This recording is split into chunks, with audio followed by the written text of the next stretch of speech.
Un saludo muy especial a todas las víctimas de la violencia en el Día de la Solidaridad y de la Dignidad de las Víctimas.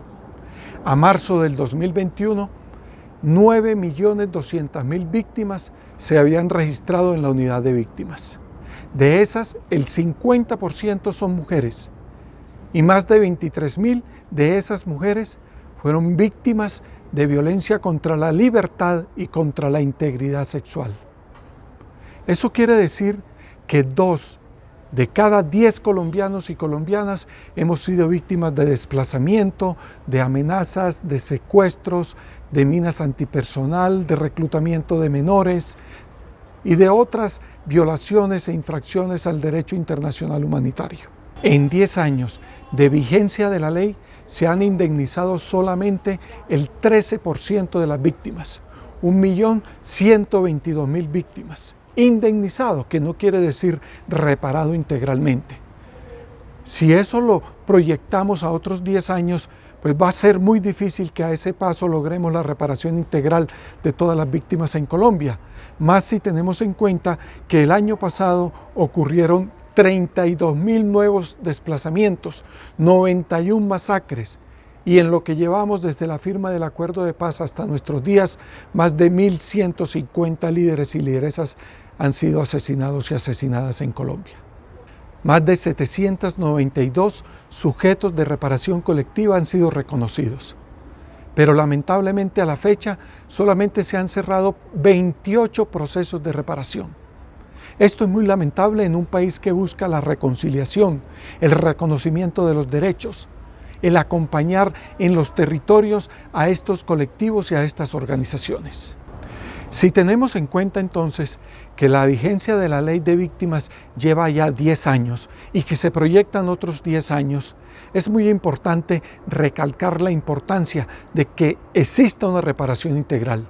No ha sido posible una atención especial en salud para las víctimas de la violencia, que tengan en cuenta sus afectaciones mentales o sus afectaciones físicas.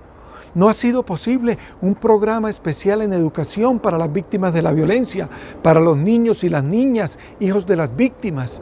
No ha sido posible en Colombia un programa de vivienda real, efectivo para las víctimas de la violencia, que todavía necesitan en dónde vivir, necesitan un techo, necesitan cómo rehacer su vida en los municipios, en las ciudades.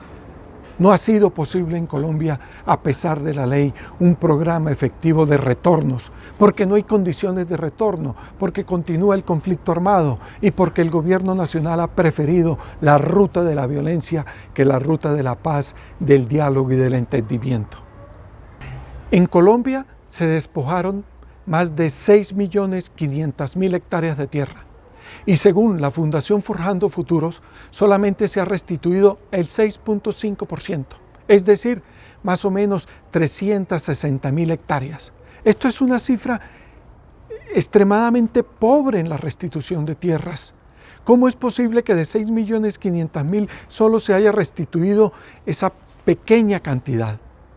La restitución de tierras debe ser un propósito nacional porque los campesinos y campesinas, porque los colectivos y comunidades despojadas de sus tierras necesitan rehacer la vida, necesitan rehacer la producción, necesitamos retomar el campo como proyecto de vida que aliado a la reforma rural integral sería, por supuesto, un derecho y un anhelo que la sociedad colombiana debe tener. Ha sido muy importante para las víctimas que en este proceso de reparación se haya implementado el Sistema Nacional de Verdad, Justicia, Reparación y Garantías de No Repetición, que funcione la Jurisdicción Especial para la Paz, para que se sancione y para que se juzguen los delitos cometidos contra las víctimas, la Comisión de la Verdad, para que se conozca la verdad, y vamos a acompañar ese proceso de entrega del informe a finales de este año, la Unidad de Búsqueda de Personas Dadas por Desaparecidas, para que entre todos y todas encontremos a ese inmenso número de personas que hoy las familias reclaman. Eso ha sido muy importante para las víctimas en nuestro país, pero necesitamos más. Necesitamos retomar el proceso de paz entre el Estado colombiano y el Ejército de Liberación Nacional. Se necesita desactivar las bandas criminales, los grupos paramilitares, se necesitan garantías de no repetición, se necesita que se supere hoy los ataques contra las organizaciones sociales, que cese la violencia contra los líderes y lideresas, no más muertes, no más masacres, no más asesinatos. Eso necesitamos las víctimas en Colombia. Por eso es tan importante que a la par de la continuidad de la ley también se avance en la construcción de la paz, en la implementación del acuerdo y en superar estos conflictos violentos que tanto nos aquejan. Se necesita la reforma rural integral, se necesita superar el narcotráfico, se necesita mayor participación ciudadana, se exige hoy que las 16 curules se le entreguen realmente a las víctimas. Es una deuda que se tiene en este proceso. Así que falta mucho por hacer y vamos a seguir adelante en esta tarea, en este compromiso y en este esfuerzo ciudadano por la paz, por la reconciliación y por la reparación integral a las víctimas.